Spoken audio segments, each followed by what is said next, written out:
ஆண்டவரும் இரட்சகரும் மீட்பருமாகிய இயேசு கிறிஸ்துவின் ஈடு இணையற்ற நாமத்தினாலே உங்கள் அனைவரையும் அன்போடு கூட வாழ்த்துகிறோம்.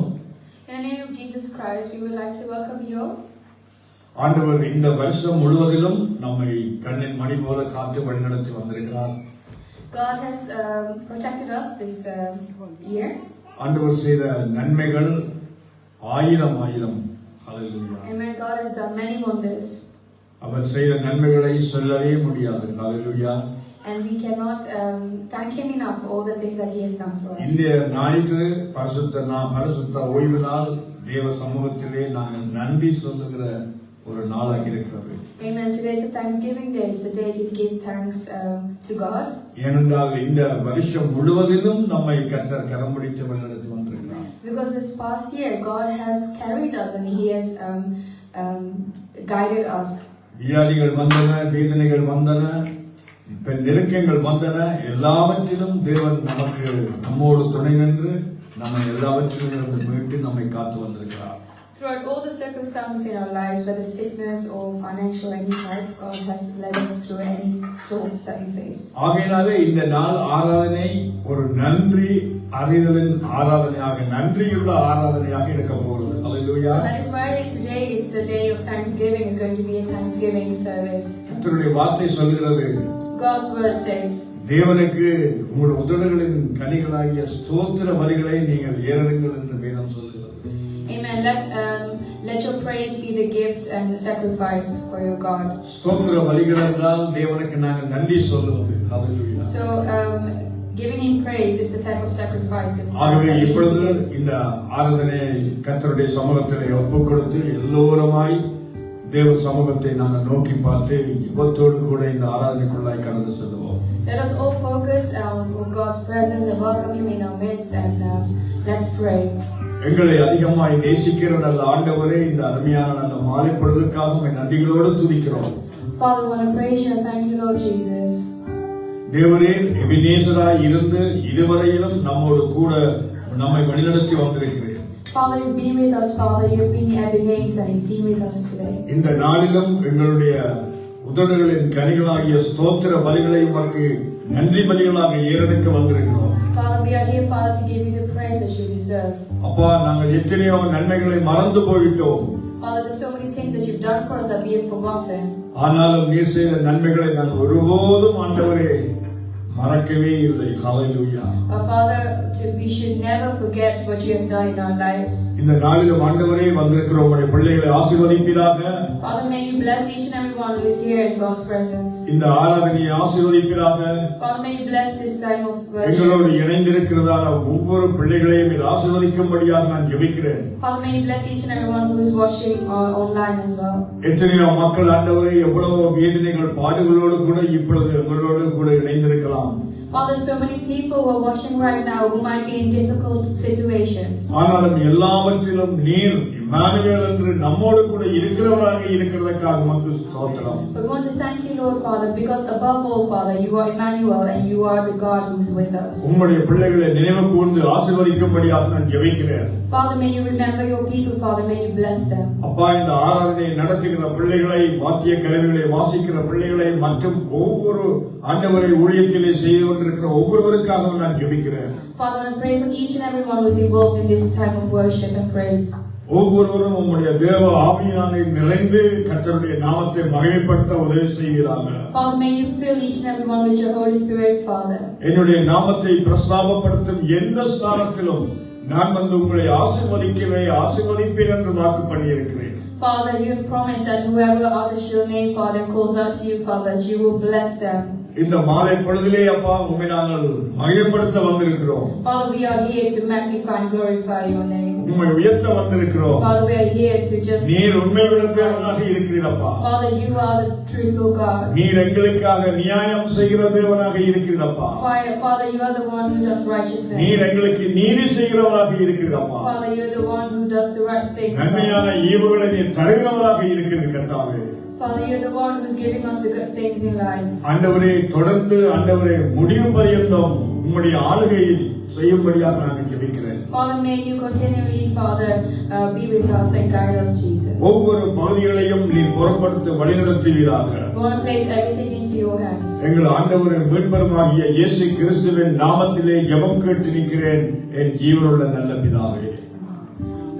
ஆமென். ஆமென். தொடர்ந்து நாங்கள் ஆராதனைக்குள்ளாய் கடந்து செல்வோம். Amen. Hallelujah.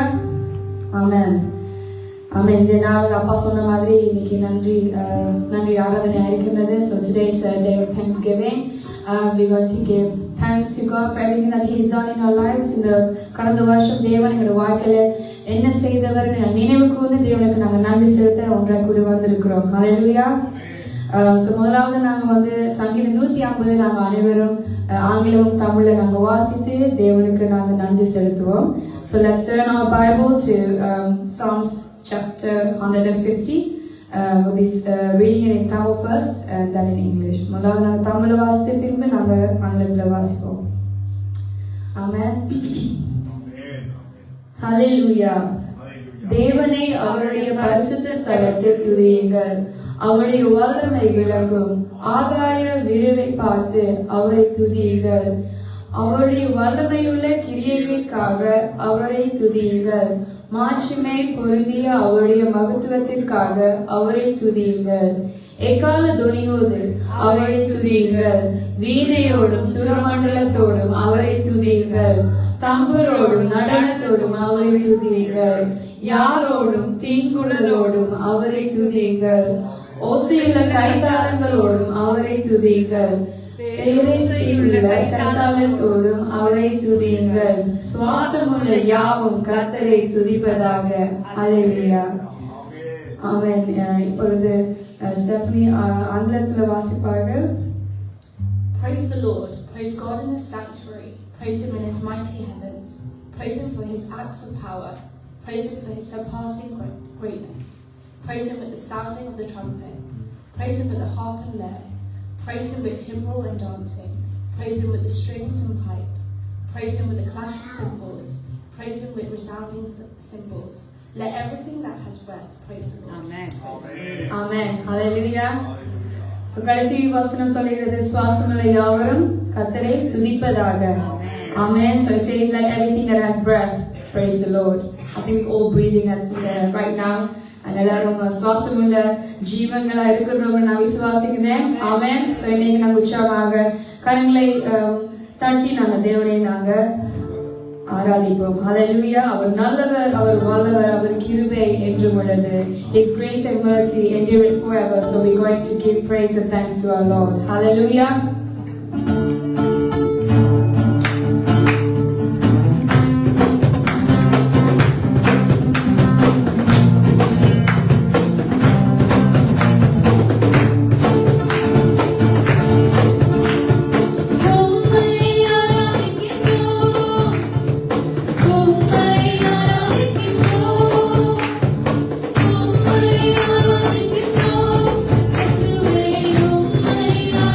Yes,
பாடும்போது உன்னை பரிசுத்த ஆவியால் என்னையும் நிறைத்தீரே இந்த அந்த வரியை நாங்க பாடும்போது நாங்க உண்மையோட இதயத்தோடு நாங்க அதை பாடி நாங்க தேவனை மீண்டும் நாங்க வரவேற்போம். ஹல்லேலூயா.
தேவனின் போதுமானவர் கர்த்தாவே, சுவாமியின் புதுமையானவர் கர்த்தாவே.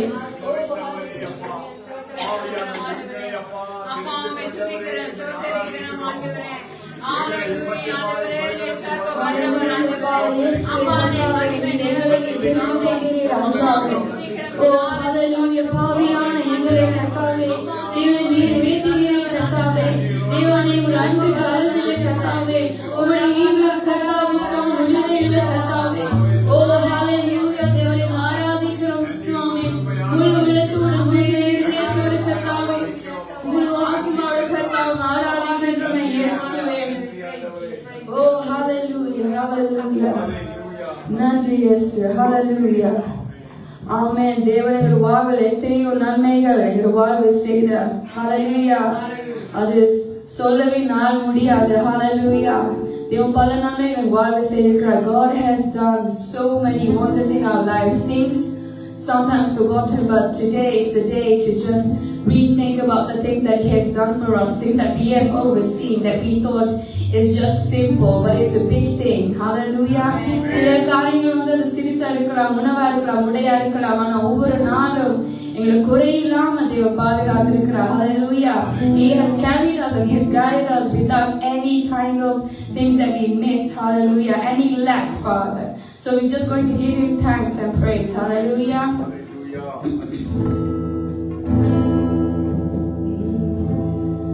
நன்றி சொல்லாமல் இருக்கவே முடியாது, பல நன்மை செய்த இயேசுவுக்கே. ஓ நன்றி நன்றி நன்றி என்று சொல்லி நான் துதிப்பேன், நான் போற்றும் போற்றுவேன்.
Hallelujah.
தேவனே சுவாமி நோத்தவரும் கர்த்தாவுமே நாங்கள் துதிக்கிறோம் ஸ்தோத்திரிக்கிறோம் நன்றி செலுத்துகிறோம் தேவனே கர்த்தாவே சுவாமி எங்கேயோ இருந்த எங்களை கர்த்தாவே நீர் தூக்கி நிறுத்தினீரே ராஜாவே கண்மலையிலே நிறுத்தினீரே கர்த்தாவே கர்த்தாவே சுவாமி எங்களுடைய வாழ்வில் கர்த்தாவே உயர்வு தந்தவர் நீர் ராஜாவே கர்த்தாவே சுவாமி நல்லது செய்தவர் நீர் ராஜாவே உமக்கு நன்றி செலுத்துகிறோம் ராஜாவே. Hallelujah. Father, we just want to thank you, Lord Jesus. Father, you are the one, Father, who has changed our lives around, Father. Father, you have changed our hearts. You have changed our name, Father. You have changed the way we are, Father, since the moment you stepped into our life, Father. I just want to thank you, Lord, Father, and show you how grateful we are, Father, for the things that you have done, Father. We do not deserve any of this, Father. Father, it's all because of your grace, all because of your mercy, Father. தேவனே சுவாமி தேவனே ராஜா உம்முடைய கிருபைகளுக்காக நன்றி செலுத்துகிறோம் ராஜாவே. தேவனே சுவாமி எங்களுடைய வாழ்க்கையை மாற்றினீர் ராஜாவே. எங்களுக்கு புது வாழ்வு தந்தவர் சுவாமி. தேவனே கிருபைகளால் சுவாமி எங்களை நிறுத்தினீர் ராஜாவே. உமக்கு கோடான கோடி நன்றி ராஜாவே. நன்றி செலுத்துகிறோம் எங்கள் தேவனே. ஹalleluya. நன்றி நன்றி தேவனே. நன்றி இயேசுவே. ஹalleluya. ஹalleluya. ஆமென். இந்த நாள் கடைசி ஞாயிற்றுக்கிழமை இருக்கின்றது இந்த வருஷம். ஹalleluya. வருஷத்துக்கு கடைசி ஞாயிற்றுக்கிழமை இருக்குது. Still not too late. It's time to get up out of that grave. Amen.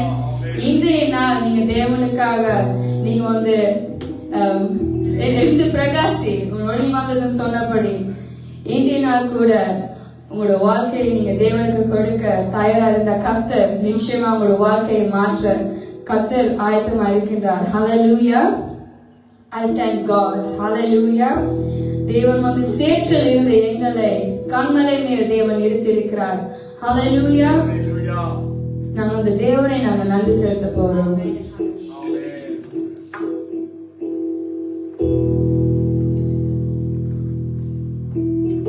Wandering into the night, wanting a place to hide. This very soul, this bag of bones, and I tried with all my might, and I just can't win it back.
நீர் எங்களுக்கு விடுதலை நீர் கொடுத்தீர் ராஜாவே.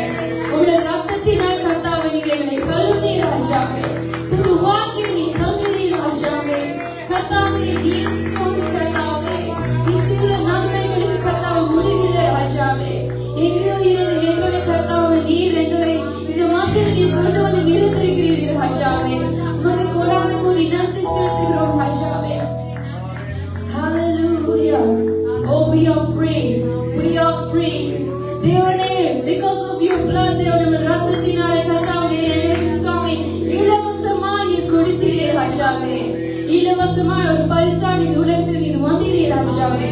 You are the greatest gift of all, Jesus. தேவனுக்கு நன்றி செலுத்துகிறோம் ராஜாவே. கோடான கோடி நன்றி ராஜாவே. Hallelujah. Hallelujah ராஜாவே. ஸ்தோத்திரம். ஸ்தோத்திரம் தேவனே, நன்றி செலுத்துகிறோம். ஆமென். சில நேரம் நாங்க செய்த நன்மைகளை நினைவு கூறும் பொழுது எங்களுக்கு கண்ணீர் தான் வரும். ஹalleluya. சில நேரம் மகிழ்ச்சியா இருக்கும், சில நேரம் அந்த ஆனந்த கண்ணீர் வரும். ஏன்னா அந்த சில நேரம் எங்களுக்கு வார்த்தையால பேச முடியாத காரியங்கள் எங்களை கண்ணீரால எங்களோட இமோஷன்ஸால நாங்க வெளிப்படுத்திருக்கிறது. ஹalleluya. ஆனா நாங்க என்ன பண்ணலாம்? எங்களுடைய கரங்களை உயர்த்தி நாங்க தேவனுக்கு எங்களுடைய நன்றி துதி பலிகள் நாங்க செலுத்தலாம். ஹalleluya. நாங்க அந்த பாடலை தொடர்ந்து பாடி நாங்க தேவனுக்கு நாங்க நன்றி செலுத்துறோம். Sometimes we don't have any words. We fall short of words. When we think of the things that God has done, we don't know how to pay our gratitude to our God. So all we can do is lifting up our hands and show Him how thankful we are for what He has done in our lives. Hallelujah. Hallelujah.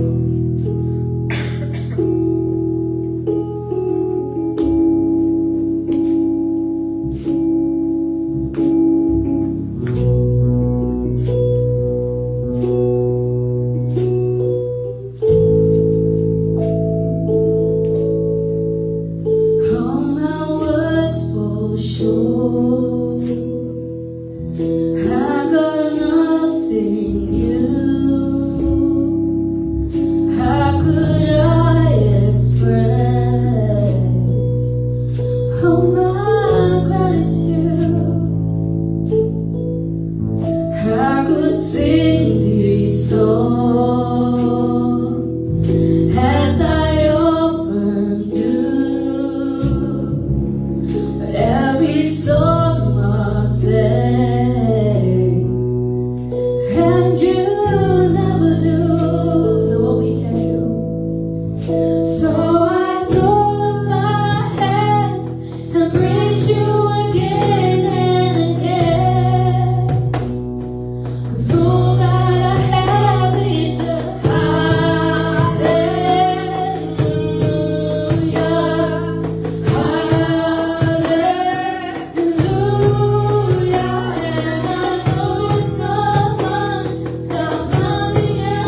இந்த நாளில் எங்களுடைய வாழ்க்கையில தேவன் வாழ்க்கை பண்ணியிருக்கிறார். Hallelujah. We are living the prayer that we have once prayed in our lives. Hallelujah. Let us never forget how faithful our God is, and He always fulfills His promises. So we can sing with all of our hearts that when we sought the Lord, that He heard, and not that He only heard, but He answered our prayers. Hallelujah. எங்களுடைய தேவன் கேட்கிற மாத்திரமல்ல, அவர் செய்து முடிக்கிறவர். Hallelujah. தேவன் உண்மையுள்ளவர். Hallelujah. Oh, hallelujah. Oh, எங்களுடைய நம்பிக்கை நாங்க வைத்திருக்கிறோம் இயேசுவே. Our trust is in you, our God, the Father who never fails. Hallelujah. வாக்கு பண்ணினவர், அவர் மாறாதவர். Hallelujah. சொன்னதை செய்யும் அளவு அவர்களை கைவிடாதவர். Hallelujah. இம்மானுவேலர் எங்களோட கூடவே இருக்கிறார். Hallelujah. Hallelujah. அதிசயமானவர், துதிக்கிறோம் ராஜாவே. Thank you, Jesus. I sought the Lord, and He heard, and He answered. I sought the Lord, and He heard, and He answered. I sought the Lord, and He heard, and He answered. That's why I trust Him. That's why I trust Him. I sought the Lord, and He heard, and He answered. I sought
Hallelujah, Father, you are the God who never fails. Oh, we thank you, Lord Jesus. Father, it is so amazing to know that the author of tomorrow has ordered my steps, that no matter what we are going to face, that you have already ordered our steps, that there's nothing that we have to worry about. Even what has been told today in the morning service, Father, no matter what storms may come in our lives, that you are there with us. That you were even sleeping when there was a storm in the boat. Because you're the one, the wave and the wind obey your name. So it is well. It is well with my soul, because I know that the God that we are serving, that you are the one who has made the heaven and the earth, that you are the God of our lives, that you are the one who is going to lead us through the way, Father, that you have your plan for us, and that we don't need to be afraid of anything. தேவனுக்கு நன்றி செலுத்துகிறோம் கர்த்தாவே. என்னுடைய வாழ்க்கையில என்ன புயல் வந்தாலும் தேவனே, தேவனே சுவாமி, உங்களுடைய வார்த்தைக்கு சுவாமி, தேவனை செவி கொடுக்கிற ஒவ்வொரு தேவனே சுவாமி, புயல் காற்றும் கர்த்தாவே, தேவன் நீர் படைத்தது கர்த்தாவே, உங்களுடைய படைப்பு கர்த்தாவே, உங்களுடைய வார்த்தைக்கு கீழ்ப்படுகிறது ராஜாவே. தேவனே நீர் சுவாமி, எங்களுக்கு சுவாமி நீர் வைத்திருக்கிற ஒவ்வொரு காரியங்கள் சுவாமி எங்களுடைய வாழ்க்கையை நிறைவேற்றி நாங்கள் அந்த நம்பிக்கையோட கர்த்தாவே இந்த வருஷத்தை நாங்கள் முடிக்கும்படியாக கர்த்தாவே, தேவனே அந்த நம்பிக்கையோட புது வருஷத்துல நாங்கள் தேவனை நாங்கள் தொடங்கும்படியாக தேவனே சுவாமி எங்கள் ஒவ்வொரு சுவாமி மீண்டும் எங்களுக்கு ஞாபகத்தை நீ படுத்தபடியாக ஜெபிக்கிறோம் ராஜாவே. நீர் எவ்வளவு பெரியவர் என்று சுவாமி நீ காமிக்கப்படியா ஜெபிக்கிறோம் ராஜாவே. தேவனே சுவாமி நாளே ராஜாவே, தேவனே சுவாமி அறியாதவர்கள் இந்த நாளில் சுவாமி கர்த்தாவே பார்த்து கொண்டிருக்கிற ஒவ்வொருக்காக நான் விசேஷமா ஜெபிக்கிறேன் தேவனே சுவாமி. உண்மை தேவனை அறியாதவர் சுவாமி நாளே தேவனை உண்மை சுவாமி உணரப்படாத தேவனே சுவாமி, தேவனை நீ ராஜாவே, தேவனை அவங்களோட பேசுபட ஜெபிக்கிறோம் கர்த்தாவே. நன்றி இயேசுவே, கோடான கோடி நன்றி தேவனே. மீதியான காரியங்களும் தெய்வீக கருத்துல கொடுத்து ஜெபிக்கிறோம். In the name of Jesus, Father, may you guide us, Father, for the rest of this service. I pray in Jesus' name. Amen. Hallelujah. நாங்கள் யாவும் அமர்ந்திருப்போம். Hallelujah. தேவனுடைய வார்த்தைக்கு நாங்கள் கடந்து செல்வோம்.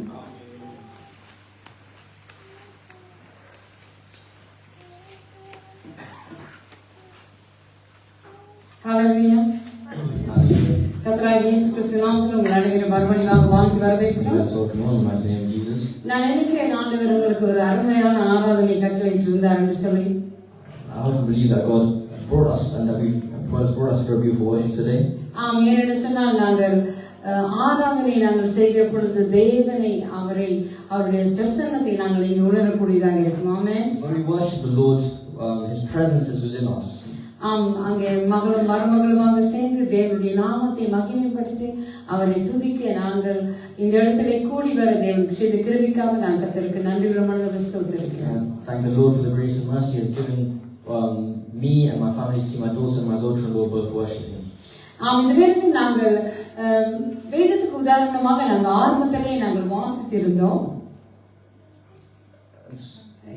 We have already read them. We already read a Bible verse to start the service. எங்க எல்லாருக்குமே தெரியும் இன்னைக்கு என்ன விசேஷித்த நாள். Everyone knows why today is special. Christmas ஆமென். வருஷத்துல கடைசி ஞாயிற்றுக்கிழமை. ஆமென். The last Sunday of the year. அதனால தான் நாங்க இந்த ஆராதனையில நாங்க என்ன செய்திருந்தோம், தேவனுக்கு நன்றி சொல்லி அவருக்கு நாங்க துதிகளை ஏற்றிருந்தோம். And so that's why we are doing a Thanksgiving service essentially, because of all He has done throughout the entire year. ஆம், நாங்கள் இப்பொழுது நாங்கள் திரும்பி பார்த்தால் இந்த வருடத்தை நாங்கள் ஆரம்பிக்க பொழுது என்னென்ன காரியங்கள் இந்த வருடத்திலே நான் செய்ய வேண்டும், என்னென்னத்தை நான் செய்து முடிக்க வேண்டும் என்று சொல்லி அநேக பிளான்களை நாங்கள் போட்டிருப்போம்.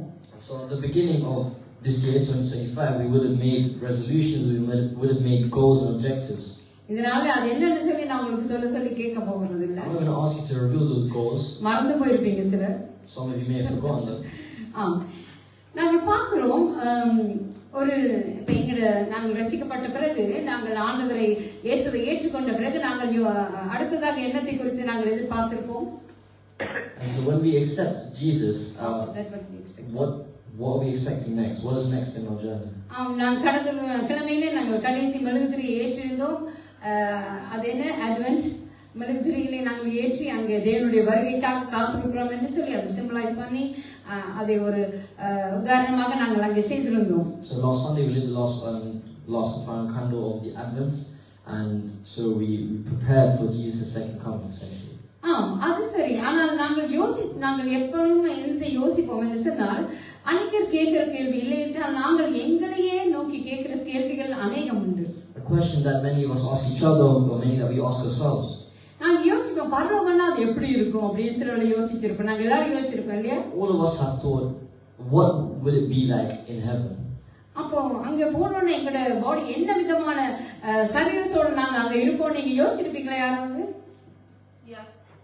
Yes, no. What kind of physical characteristics or form or shape would we take when we're in heaven? நாங்க யோசிப்ப சிலவள நாங்க அங்க பறந்து கொண்டு தேர்ந்தெடுக்கிறப்ப நாங்களும் அப்படி இப்படி அங்க இங்க பறந்து கொண்டு இருப்போம்னு சொல்லி கூட நாங்க யோசிப்போம். Do any of you think that we'll be able to fly in heaven?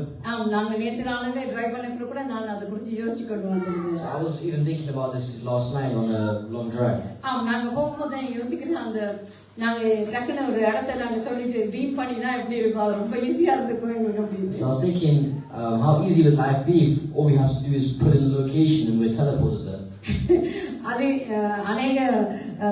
அநேகருடைய சிந்தனைகளை எழுந்திருக்கும், ஆனால் அது இன்னும் சாத்தியம் இல்லை. ஆனால் சில வேளை பரலோகத்திலே அது சாத்தியமாக இருக்கலாம். It's not just one of my ideas, but I'm sure all of you have thought of things like these, and it could be possible in heaven. நாங்கள் பார்க்கிறோம் என்ன சொன்னால், இப்படியாகத்தான் அநேக காரியங்கள் வேதத்தில் வாசிக்கிற பொழுது அந்த இடத்துல நான் இருந்திருந்தால் எப்படி இருக்கும். உதாரணமாக சொல்லுவோம் என்ன சொன்னால், கார்டன் ஆஃப் ஈடனை போய் பார்க்கறதுக்கு எத்தனை பேருக்கு ஆசை? So how many of us want to see the Garden of Eden?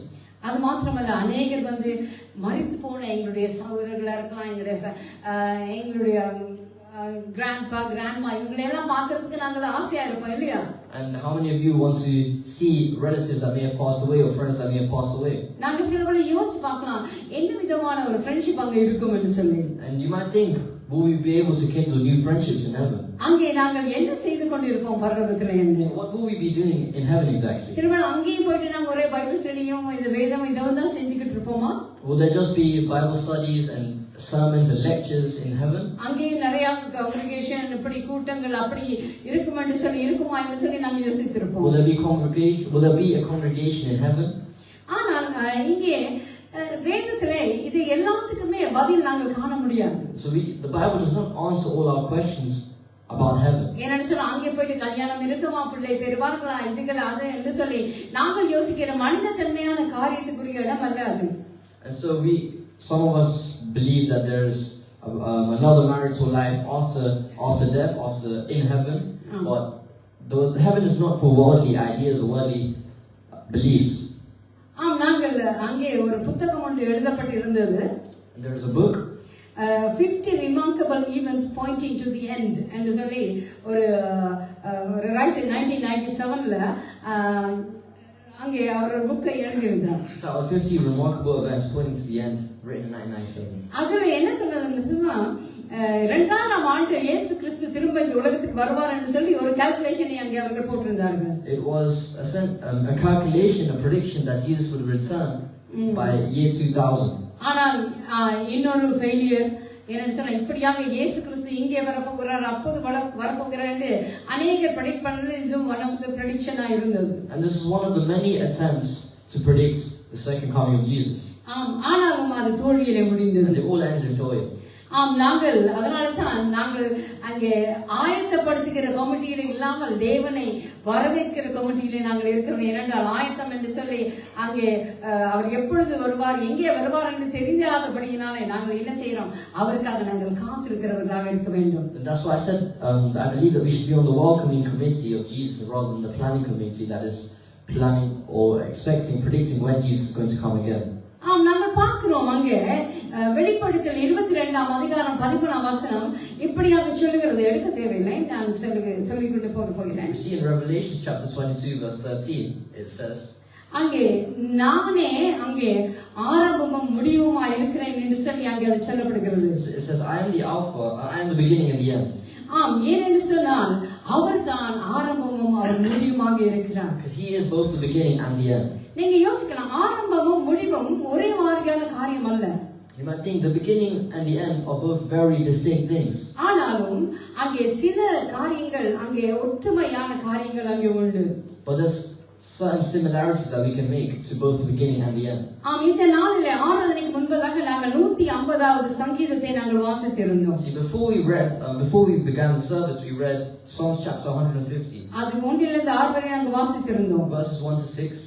அங்கே இப்போ நீங்க எடுங்க வெளிப்படுத்தல் 22ஆம் அதிகாரம் 3ஆம் வசனத்தை. So if we take Revelation chapter 22 verse 3. நான் 150ஆம் சங்கீதத்துக்கு வரேன் பிறகு. I'll come back to Psalms 150. 22ஆம் அதிகாரம் 3ஆம் வசனம். Revelation chapter 22 verse 3.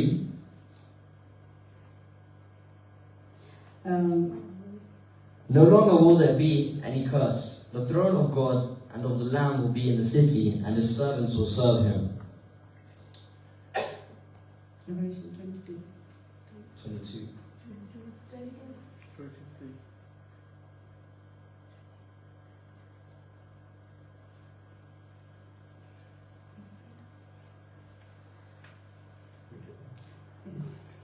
இனி ஒரு சாபமும் இராது, தேவனும் ஆட்டுக்குட்டியானவரும் இருக்கிற சிங்காசனம் அதில் இருக்கும். No longer will there be any curse. The throne of God and of the Lamb will be in the city, and his servants will serve him. ஆம், அங்கே என்ன சொல்லப்படுகிறது? இருக்கிற சிங்காசனம் அதில் இருக்கும். தமிழிலே 4வது வசனத்தை நாம் வாசிக்க வேண்டும். அதிலே அவருடைய ஊழியக்காரர் அவரை சேவித்து அவருடைய சமூகத்தை தரிசிப்பார்கள், அவருடைய நாமம் அவர்களுடைய நெற்றிகளிலே இருக்கும். Read in the 4th verse. They will see his face, and his name will be on their foreheads. ஆம், அங்கே என்ன ஊழியக்காரர்கள் அங்கே என்ன செய்வாராம்? அங்கே பரலோகத்தில் என்ன செய்யப்படும் என்று அங்கே சொல்லப்படுகிறது. And so it says it's describing servants in heaven. அங்கே அவருடைய ஊழியக்காரர் அவரை சேவித்து என்று சொல்லப்படுகிறது. It says his servants will serve him. ஆம், அங்கே அவர்கள் சேவித்து என்று சொல்லுகிற பொழுது அது 2 அர்த்தப்படும் என்று சொல்லி நான் பார்க்கிறேன். You see, to serve has 2 different meanings.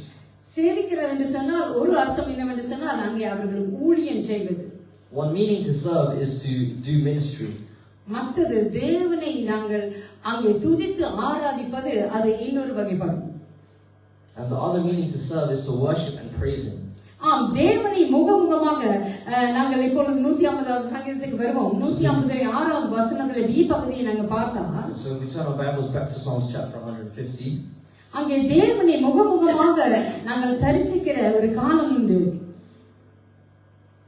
It's a time where we are seeing God and his face to face. ஆம், 150வது சங்கீதம் பாருங்க, தொடங்கும் போது நீங்க இதுல தொடக்கும் போதும் முடிவும் போதும் ஒரு காரியத்தை நாங்கள் பார்க்கலாம். அது என்ன?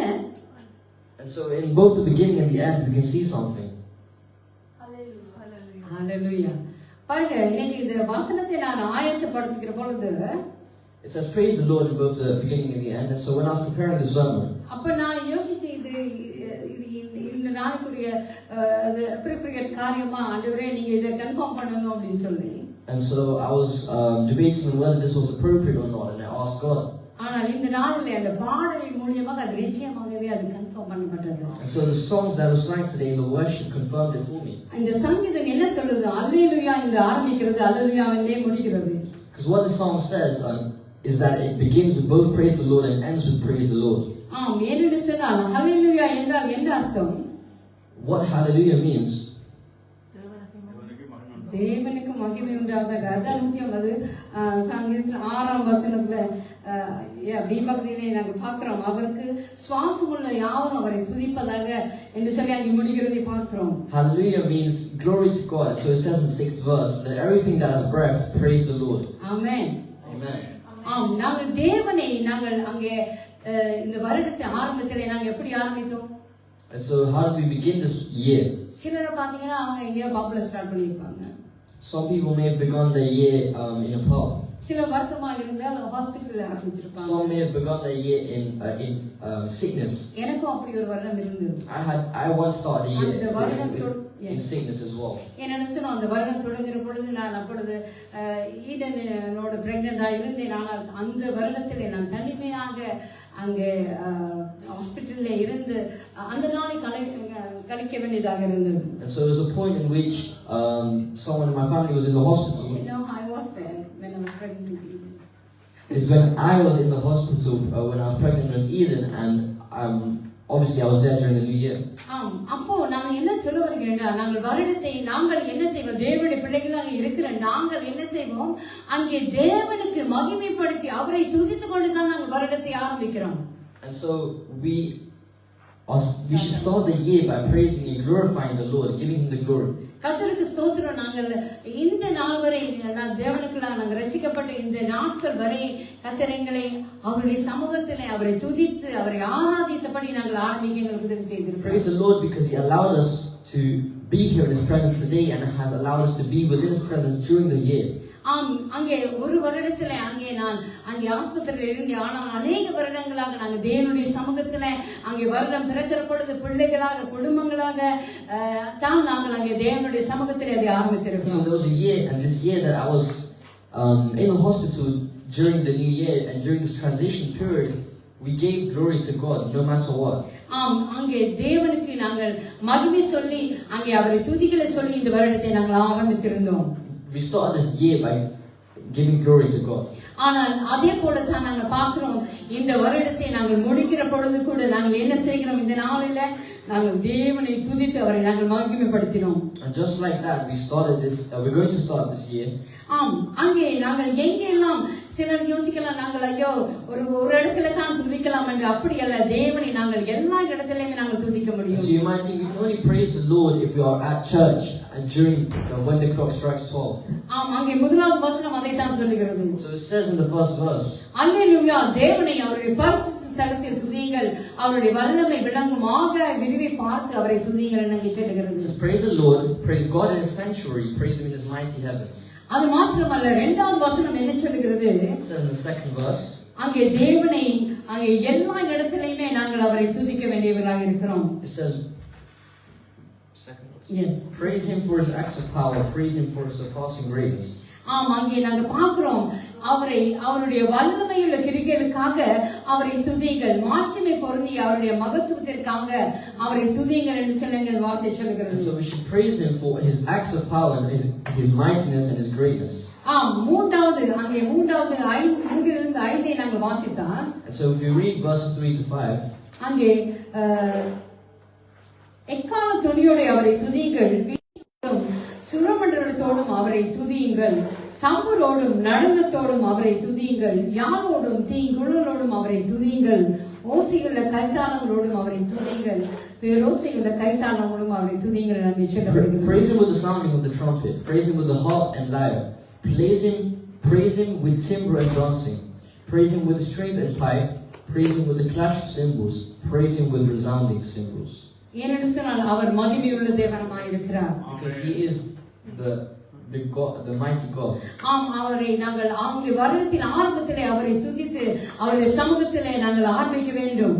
And so we have to start the year by glorifying and praising Him. அது மாத்திரமல்ல, வருடம் முடிக்கிற பொழுது கூட நாங்கள் இந்த நாளில இந்த இடத்துல அவரை நாங்கள் என்ன செய்தோம், அங்கே துதித்து அவரை நாங்கள் மகிமைப்படுத்தினோம். இப்பட்டுமாக Not only that, but when we're finishing or when we're coming to an end of the year, we should worship Him in every way possible.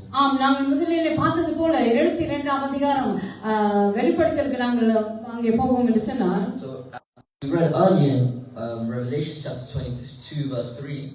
அங்கே என்ன காரியத்தை நாங்கள் முழுவதுமாக வாசிக்கவில்லை, ஆனால் நான் அது உங்களுக்கு சாராம்சமாக சொல்லுகிறேன். So I'm not going to read it all, but I'll summarize it.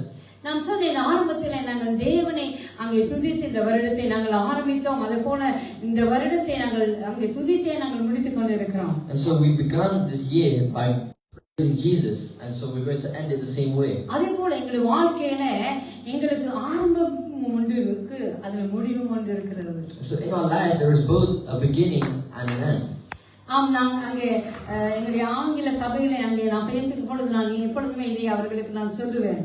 So when I preach in the English church, I always tell them. என்ன சொல்ல, அங்கே நிறைய வயசு போன ஆட்கள் தான் அங்கே அவங்க இருப்பாங்க. And so the community people. ஏன்னா நாங்கள் வார்த்தையை கொடுக்கிற பொழுது அது ரொம்ப முக்கியம், யார் எங்களோட முன்னுக்கு இருக்கிறாங்க.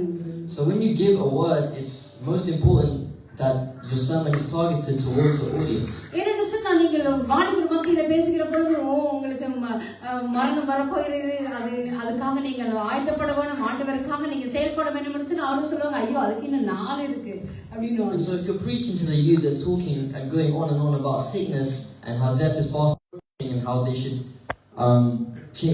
change quickly, it will not make an impact.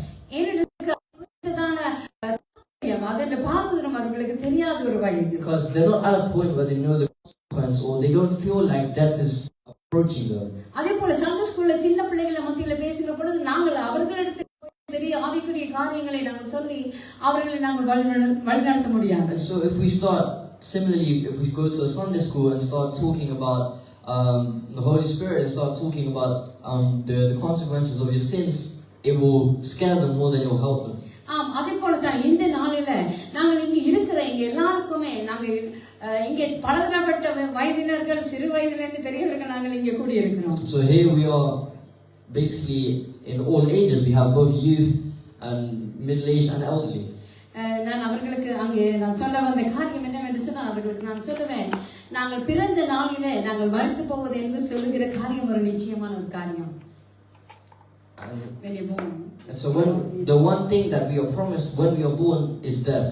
ஏனென்று சொன்னால் நான் பிறக்கிற ஒவ்வொரு மனிதனும் இந்த உலகத்தில் மரித்து போக வேண்டியவர்கள். So because not one human being on this world has surpassed or has defeated death. ஏனென்று சொன்னால் அது மனிதன் மேல் எழுதப்பட்ட ஒரு காரியம். Because that is the prophecy or that is the promise that is given to human. அப்படி நாங்கள் இருக்கிற பொழுது மரணத்தை கண்டு நாங்கள் ஏன் பயப்பட வேண்டும்? So why should we fear death? ஏனென்றால் மரணத்துக்கு பின்பாக எங்களுக்கு ஒரு வாழ்க்கை உண்டு என்று சொல்லுகிற விசுவாசத்தினாலே நாங்கள் இந்த இடத்துல உட்கார்ந்து இருக்கிறோம். Because we come here today knowing that one has power over death.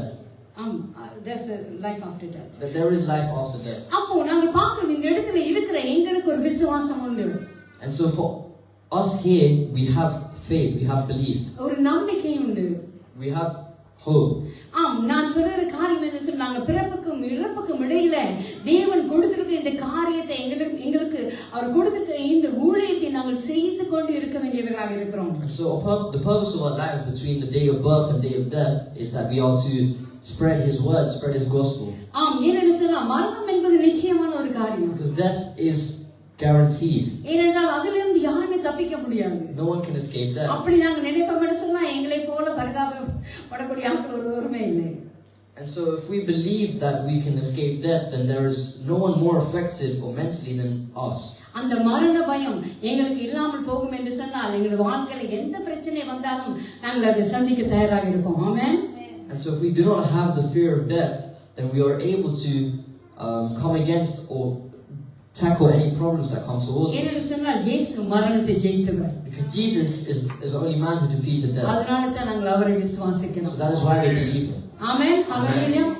எங்களுடைய வாழ்க்கையில கர்த்தர் கொடுத்திருக்க ஏனென்றால் சாத்தான் செய்கிற ஒரு பெரிய காரியம் என்னவென்று சொன்னால், so the big ploy that Satan runs, அவன் உங்களுக்கு வியாதிகளை வருத்தங்களை கொண்டு வந்து அதையே பார்த்துக்கொண்டு அப்படியே இருக்க சொல்லி உங்களுடைய வாழ்க்கையை செய்வான். is that he'll give you sicknesses and he'll give you trials, he'll give you problems in your life so that you're constantly busy with that. ஏனென்று சொன்னால் உங்களுக்கு அதுக்கு மேலான ஒண்ணுமே பார்க்க முடியாது. Because you're not able to see the bigger picture. அதுதான் இந்த நேரம் முன்னுக்கு வந்து நிற்கும். That is what will always blind you.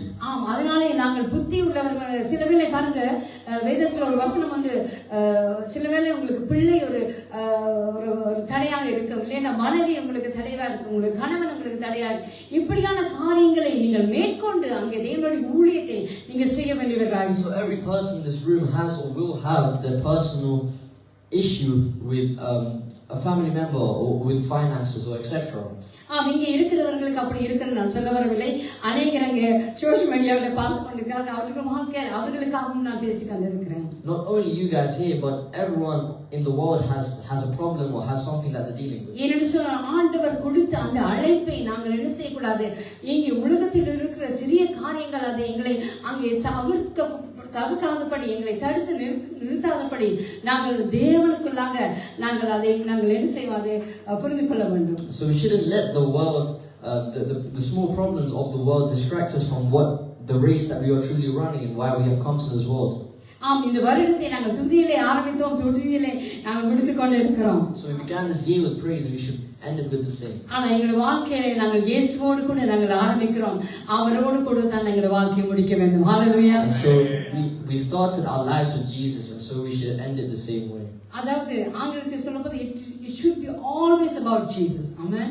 Our life should always be about ஏன்னு Jesus. சொன்னா நாங்க சில வேளையில ஐயோ என் பிள்ளைக்காக நான் இது செய்ய வேணும், இல்லை என்றால் அப்படியாக நாங்கள் என்ன செய்யறோம், எங்கள் உலகத்துக்கு இந்த உலகத்துக்கு நாங்கள் வந்த பிறகுதான் இவ்வளவு சொந்தமும் வந்தது. ஆமென். So many of us wake up with tunnel vision and have one objective throughout a long period of time. So why did we come to this world? நாங்கள் அதற்கு மேலாக பார்க்கணும், இயேசுவோடு ஆரம்பித்தோம், நாங்கள் இயேசுவோடு முடிக்க வேண்டியவர்களாக இருக்கிறோம். We started this world with Jesus and we should end it with Jesus. என்னன்னு சொன்னா நாங்க பிரிட்டன் பண்ணுவோம்னா கனவுகளை பிரிட்டன் பண்ண முடியாது. அதாவது நாங்கள் அதை நம்பினோம் என்று சொல்லி மற்றவர்கள் பார்க்கிறதுக்காக நாங்கள் நடப்போம் என்று சொன்னால் அதை தொடர்ந்து நாங்கள் செய்ய முடியாது. I don't believe that any of us can pretend our whole entire lives. ஆம், ஏனென்று சொன்னால் எங்களுடைய ஆரம்பம் இயேசு கிறிஸ்துவாக இருக்கிறார். Because our beginning was Jesus. அவர் முடிவும் அதிலே தான் இருக்க வேண்டும். The ending will be the same. ஆம், இப்படியான எண்ணத்தோடு கூட நாங்கள் எங்களுடைய வாழ்க்கையை நாங்கள் பார்க்க வேண்டியவராக So we இருக்கிறோம். have to look at our lives, or look at our lives with this idea, with this view. ஏன்னு சொன்னா நாங்க சம்மர்ல பாருங்க, நாங்க கூலிங் கிளாஸ் போட்டு அங்க வெயிலை தடுத்து கொண்டு நாங்கள் என்ன செய்கிறோம், நாங்க குளிர்மையாக இருக்க வேண்டும் என்று அதை போட்டுக் கொள்கிறோம். And so in the summer we wear our sunglasses so that we can see properly. Some people wear in winter as well, but mainly எல்லாருமே என்ன செய்வாங்க, அங்கே சம்மருக்கு அதை போட்டுக்கிறதா இருக்கிறாங்க. So some people wear it in the winter as well for various reasons, but it's mainly worn in summer. அதே போல எங்களுடைய வாழ்க்கையில நாங்கள் எதை பார்க்கும் பொழுதும் இயேசு என்று சொல்லுகிற அந்த கண்ணாடியை நாங்கள் போட்டு அதன் கூட நாங்கள் பார்க்க வேண்டியது. And so we have to look at Jesus with these sunglasses so that we're not distracted by the Satan or by the son or Satan in this case. ஆம், இயேசு என்று சொல்லுகிற காரியம் எங்களுக்கு மேன்மையாக முதன்மையாக இருக்கும். எதை நாங்கள் செய்தாலும் அது முதன்மையாக So இருக்கும். Jesus should be the center of everything that we do. பாருங்க, நாங்க இங்க ஆர்வம் இது வசதி எல்லாரும் இங்க இருக்கிற பொழுது நான் ஆரம்பத்தில் நாங்கள் வளர்க்க பிள்ளை நல்லா படிக்கணும், இதை படிக்கணும், அதை படிக்கணும்னு சொல்லி நாங்கள் பிள்ளைகளுக்கு ஒவ்வொரு காரியத்தை நாங்கள் சொல்லுவோம். And so the way that I raised my children, that many of us raised our children, is that I told them from a young age they should study a lot and that they should do these things. அப்போ நான் ஒரு சகோதரனோடு நான் கதைத்து கொண்டிருந்தேன். So I was talking to someone. நீங்க ஒரே படிப்புன்னு சொல்லி நான் கதைக்கிறீங்க, ஆண்டவருக்கு தான் ஊழியம் செய்யணும், இந்த படிப்பெல்லாம் ஒரு பெரிய விஷயமா அப்படின்னு நான் சொன்னேன். And so I said, why are you so fixated on education? Shouldn't they be more fixated on Jesus? அப்போ அந்த சகோதரன் சொன்ன ஒரு காரியம் என் மனதில் ரொம்ப தொட்டது. And so what that person said to me touched my heart. அவங்க ஊழியக்காரா இருக்கணும் சிஸ்டர், அது உண்மைதான். It's true that they should be ministers of Christ. அவங்க படிச்ச ஊழியக்காரரா இருந்தா ஆண்டவருக்கு தான் மகிமை. ஆமென். But it's more glory to God if they are educated ministers of Christ. ஆம், அதுதான் எங்க பிள்ளைகள் ஒவ்வொருத்தருக்கும் நான் சொல்லுவேன். And so that is what I tell my children. நீங்க என்ன படிச்சாலும் என்ன செஞ்சாலும் ஆண்டவருக்கு நீங்க ஊழியம் செய்யவே வேணும். So whatever you study, you should always do ministry for Jesus. ஏன்னா அதுக்கு தான் அவர் எங்களை அழைச்சிருக்கிறார். That is why we are called. நீங்க இந்த உலகத்துல வாழ்றதுக்காக உங்களுக்கு படிப்பு தேவை, உங்களுக்கு வேலை தேவை, அதெல்லாம் தேவையா இருக்குது. And so to live on this world, we need money and we need education. ஆனாலும் அதை எல்லாத்தையும் விட அங்க இயேசு கிறிஸ்து அங்கே அவர் உங்களோட கூட இருப்பார், எல்லாவற்றையும் அவர் உங்களுக்கு கூட கொடுப்பார். ஆமென். And so if you have your eyes fixed on Jesus, and He'll give you all that is need, all the blessings that come with it. ஆம், தேவனுடைய வார்த்தை அதுதான் சொல்லுது, ராஜ்யத்தை நீதியை தேடுங்கள், இதை எல்லாம் உங்களுக்கு கூட கொடுக்கப்படும். So God's word says, seek the kingdom and all shall come to you. ஏன்னா எனக்கு தெரியும் இவர்கள் சின்ன பிள்ளைங்களாம் இருக்கிற பொழுது நாங்கள் இவங்க 3 பேரையும் தூக்கத்தோட காற்றை ஏற்றி தூக்கத்தோட தான் கொண்டு வீட்டில் இருப்போம். And so when my children were younger, we would take them to the car when they were in their sleep and then take them out when they were in their sleep. ஆம், ஏன்னு சொன்னா அவர்களுக்கு மறுநாள் ஸ்கூலுக்கு போய்ட்டு ரொம்ப டயர்டா இருப்பாங்க. Because when they have school the next day, they'll be really tired. ஆனா ஒரு நாளும் அவர்கள் கம்ப்ளைண்ட் பண்ணதே கிடையாது. But they've never complained. அவங்க ஊழியம் விட்டா டக்குன்னு எல்லாம் உடுப்ப மாத்தி எல்லாரும் வெளிக்கிட்டு உடனே வந்துருவாங்க. And so if it's ministry, they would get ready straight away. ஏன்னு சொன்னா தேவனுடைய அன்பை அவர்களுக்கு சிறு வயதிலே நாங்கள் ஊட்டி இருக்கிறபடியால் அவர்கள் அதை என்ன செய்யறாங்க, தங்களுடைய இனிமேல் அவர்கள் தங்களுடைய பிள்ளைகளுக்கு அதை கொண்டு செல்வார்கள் நான் விசுவாசிக்கிறேன். Because we fed them God's love at a young age, and they learned obviously to experience it. ஏன்னு சொன்னா நான் சொன்னேன், இயேசுவோடு கூட எங்கள் வாழ்க்கையை நாங்கள் ஆரம்பிக்கணும், அவரோடு கூட நாங்கள் முடிக்க வேண்டியவர்களாக இருக்கிறோம். So I said that we should start our lives with Jesus and end it with the same. அதை தான் நாங்கள் பார்க்கிறோம். ஆதிகாகமத்துல அங்கே இயேசு கடந்த கிழமை கூட நான் சொல்லியிருந்தேன், அங்கே ஆதியில அங்கே இயேசு கிறிஸ்து அங்கே இருந்தார். And so in Genesis, I said last week that Jesus was there in Genesis. ஆம், என்னென்று சொன்னால் அதே போல யோவானிலையும் கூட நாங்கள் யோவானை எடுத்துக்கொள்ளவும், யோவான் 1:3 நாங்கள் வாசித்தால் தெரியும் அங்கே அவர் இருக்கிறதை அங்கே அவர் எப்படி சொல்லுகிறார் என்று. And so if we take John chapter 1 verse 1 and 3, I can explain to you how Jesus was present in Genesis. அங்கே நாங்க பார்க்கிறோம் ஆதியில அங்கே வார்த்தை இருந்தது, அங்கே அங்கே அங்கே தேவனானவர் அங்கே இருந்தார் என்று சொல்லி நாங்க பார்க்கிறோம். It says in the beginning was the word, and the word was with God, and the word was God. Hallelujah.